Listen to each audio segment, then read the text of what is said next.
দারুণ জয়ে এশিয়া কাপের সুপার 4 পর্ব শুরু করেছে বাংলাদেশ জাতীয় ক্রিকেট দল। শ্রীলঙ্কাকে 4 উইকেটে হারিয়ে টাইগাররা পেয়েছে শুভ সূচনা। বল হাতে এদিন মুস্তাফিজুর রহমানের নৈপুণ্যের পর ব্যাট হাতে আলো ছড়িয়েছেন সাইফ হাসান, তাওহিদ হৃদয়রা। দুবাইয়ে টসে জিতে প্রথমে বোলিংয়ের সিদ্ধান্ত নেন বাংলাদেশ অধিনায়ক লিটন দাস।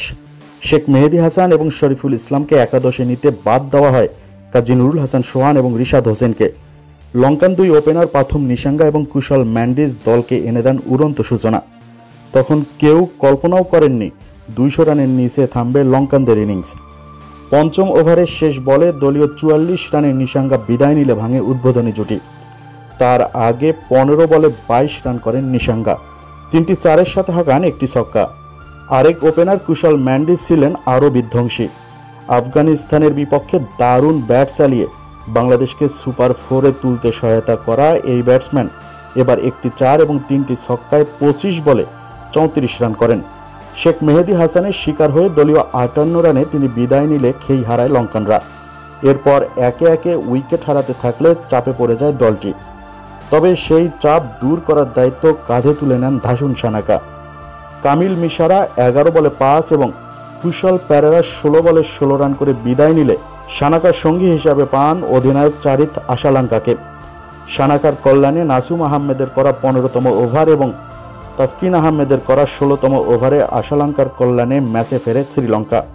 বিপর্যয় প্রতিরোধের পর রান রেট বাড়ানোর দিকে মনোযোগ দেন দুজনেই। তবে মুস্তাফিজুর রহমান এসে নিয়ন্ত্রণ করেন রানের ধারা। যদিও শেষ দিকে ক্যাচ মিসের মহড়া দেখিয়ে আফসোস বাড়িয়েছে টাইগাররা। 12 বলে 21 রান করে আশালাঙ্কা বিদায় নিলে সানাকা 37 বলে 64 রান করে অপরাজিত থাকেন, হাকান 3টি 4 এবং 6টি ছক্কা। বাংলাদেশের পক্ষে এদিন মুস্তাফিজুর রহমান মাত্র 20 রানের খরচায় 3টি উইকেট শিকার করেন। 25 রান নিয়ে জোড়া উইকেট পান মেহেদী হাসান। 20 ওভারে লঙ্কানদের পুঁজি দাঁড়ায় 168। জবাব দিতে নেমে শুরুতেই বাংলাদেশ হারিয়ে ফেলে তানজিদ তামিমকে।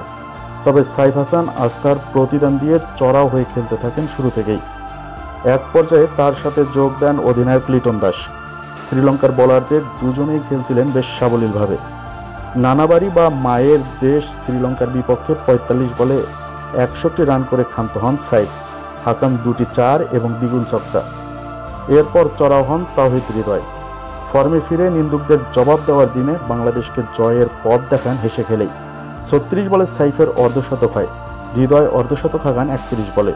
জয় নিশ্চিত হওয়ার একটু আগে 37 বলে 58 রান করে থামেন 4টি 4 এবং 2টি ছক্কা হাঁকানো হৃদয়। জয়ের জন্য যখন 1 রান প্রয়োজন তখন জোড়া উইকেট হারায় বাংলাদেশ। তবে 4 উইকেটের জয়ে পূর্ণ পয়েন্ট নিয়েই মাঠ ছাড়ে টাইগাররা।